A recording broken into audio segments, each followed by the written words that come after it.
benn post boo xam ni itam démb def na viral et que tout le monde di ko waxtaanee ñëpp di ko partager exactement peut-être du ñàkk nañ si wax l'activiste bi di ki nga xam ne que moo di Gabriel Kane moom moo daal di def benn message. alors ñi dàpp ni Ousmane Sonko dafa dangereux moom jàpp na ni Diomaye moo gën a dangereux que ki nga xam ne que moo di Ousmane Sonko. C'est le lieu de leur dire de faire très attention à lui. Diomaye est plus dangereux que Sonko, décrète-t-elle dans un entretien boo xam ni itam def na ko ak suñu ay naataango yu source a. Gabriel Kane mi ngi estimé que ni le chef du gouvernement est bavard mooy Ousmane Sonko peut-être jàpp nañ wax ji bëri na waaye quand il s'agit exactement jëm si wàllu lu dangereux mooy ki nga xam ne que moo di Diomaye Diakhar Faye. Quand il a un projet pour vous nuire, il va le dire à haute et intelligible voix. Ainsi, vous pouvez prendre vos dispositions. Quant à Diomaye, Amraï, l'activiste, il ne pipe mot, mais il a un projet contre votre personne. Diomaye pour vous.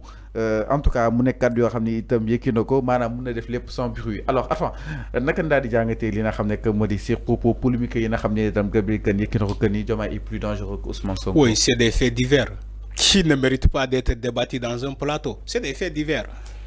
Gabriel Kane bu waxee loolu c'est des faits divers. Quand il dit mais que il a non. Mais elle a tenu l'entretien avec Source A. Oui, c'est ce que je dis. C'est des faits divers. C'est des faits divers. loolu mënoo ko ranger.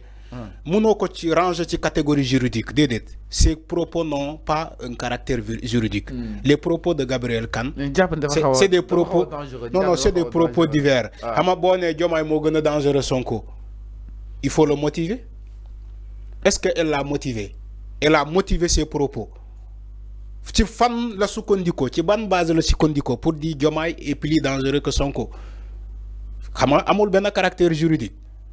amul motivation de propos motivé wu ko moo tax ma ne c'est une affaire divers. divers la mën nga ko jox ñoom FIA jox ko ñoom kii ñu débat ci loolu jox ko tiktokers yi ñu dugal ko ci loolu.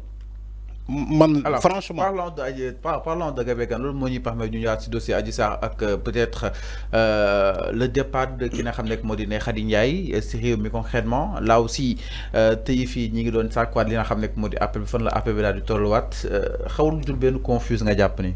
oui mais Gabriel kii Ndeye Khady Ndiaye dafa dugaloon un recours. waaw léegi dugaloon na un recours auprès du procureur pour mu enrôler waat ce dossier là. Maintenant on attend la justice. On attend les démarches de la justice. Donc c'est pas l'affaire de la justice n'est pas l'affaire des politiques. Kenn du ko yakamti. Enrôlement de ce dossier là mën na jël 1 an, mën na jël 6 mois. Donc il n'est pas dit comme dugal na recours boobu dañ koy jëfee di ci kootak. Voilà automatiquement. Le voyage. Non mais mais kan moo ko empêché mu voyager? Elle a le droit de voyager comme tout citoyen sénégalais. Elle a le droit de voyager. Pourquoi elle n'a pas le droit de voyager? Est-ce que dañoo nangu passeport am dafa nekk ci état de contrôle judiciaire? Moi je pose la question. Est-ce que Ndeye Khady Ndiaye dafa nekk ci état de contrôle judiciaire ba ñu nangu passeport am? Mais elle a le droit de voyager. Son voyage warul susciter exactement polémique. Non warul am polémique. Bu fekkee am na polémique c'est là où je serai d'accord dans la mesure que moom Ndeye Khady Ndiaye elle est sous contrôle judiciaire. Dans ce cas warul voyager. Mais jamono bii nii elle ne fait pas l'objet d'un contrôle judiciaire. Elle a le droit de voyager. Elle est libre. Elle est libre.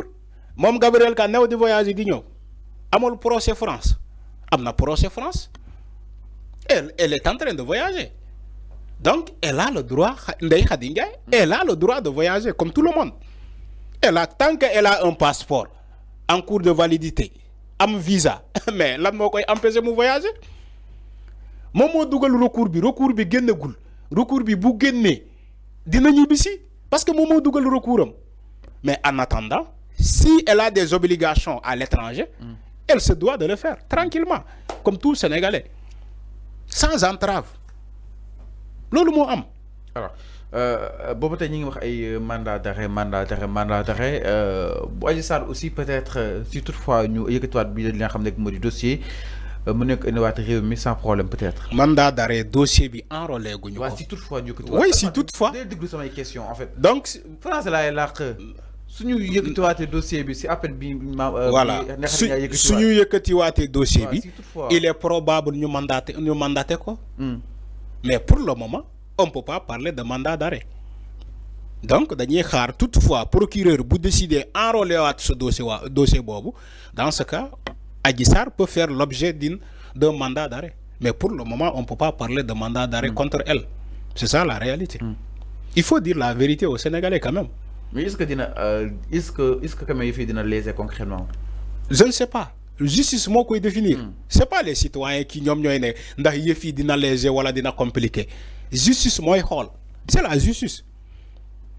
Adji Sarr fu mu nekk ci France la France a signé des conventions judiciaires avec le Sénégal il faut ngeen fàttaliku ci loolu France dafa am ay conventions judiciaires avec le Sénégal bu fekkee yoon Sénégal dem na ba def un mandat d'arrêt contre Adji Sarr les autorités françaises sont obligées de respecter les textes qui nous lient. Ils sont obligés de respecter les textes qui nous lient.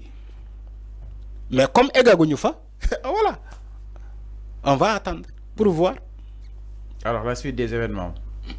Alors mi ngi noonu exactement par rapport ak mbiru ki nga xam ne que moo di Adji Sarr ak Ndeye Khady Ndiaye suite ak li nga xam ni it moom Ndeye Khady yëkki na ko comme wàllug appel donc nag ki nga xam ne que moo di Gabriel Kane dem sa sorti mu nekk loo xam ni itam jur na tollé ko tout le monde en parle kàddu yi nga xam ni itam yëkki na ko si boobu de li nga xam ne que moo di maire jàpp nañu nag fu mu toll nii yëf yi nag waruñoo bàyyi benn yoon li nga xam ne que moo di peut-être yoon ak wàllu yoonal di am parti pris il faut daal di leeral li nga xam ne que moo di mbir yi képp ki nga xam ni itam bon nga daal di